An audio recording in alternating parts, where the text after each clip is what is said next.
Sai Chaitanya paramedical college लेकर आया है पैरामेडिकल काउंसिल और सरकारी नौकरियों के लिए उपयोगी पाठ्यक्रम। EMLT, radiology technician, health sanitary inspector में एडमिशन जारी है। हमारा पता याद रखे, Sai Chaitanya paramedical college, Ruby city scan के ऊपर, Mochi corner, camp road, Malegaon.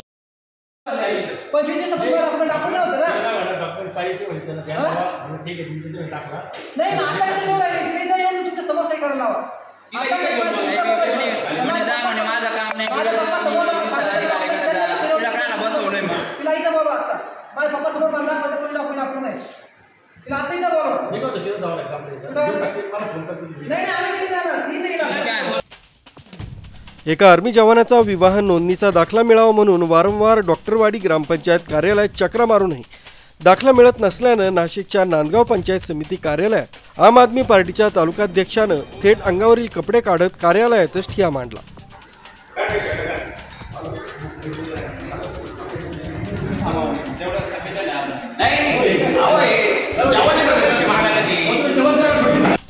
कधी निवडणूक तर कधी मीटिंग अशी कारणं देत मागील महिनाभरापासून या जवानाला विवाह नोंदणी दाखला देण्यास टाळाटाळ केली जात होती।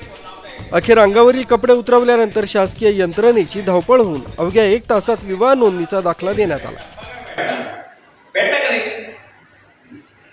तुम्ही जर भारतीय जवानाची इज्जत करू शकत नाही तर सर्वसामान्यांना काय?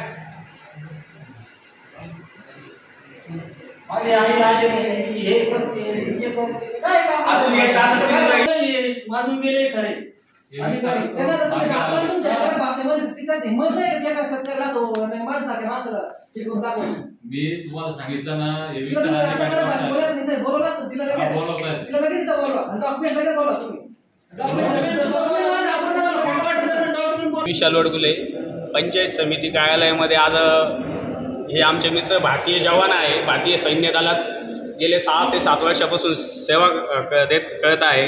ह्या व्यक्तीला विवाह नोंदणीचं सर्टिफिकेटसाठी ग्रामसेविका मॅडम हिमगौरी मॅडम यांनी त्यांच्या वडिलांकडे 25 दिवसापूर्वी सगळे डॉक्युमेंट जमा केल्यानंतर काही मागणी केली।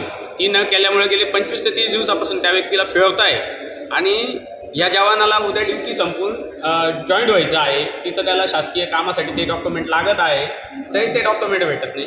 या नांदगाव पंचायत समितीचा एवढा भोंगा कारभार। आम्ही गट विकास अधिकाऱ्यांशी बोलायला गेलो तर ते म्हणतात कायदा आम्हाला शिकवू नका, तिनं पैसे मागितले ते आमच्यापाशी सांगू नका। ही कोणती पद्धत झाली? जर भारतीय जवानाला जर हे डॉक्युमेंटसाठी कागदासाठी फिरवत असेल तर सर्वसामान्य जनतेचं काय?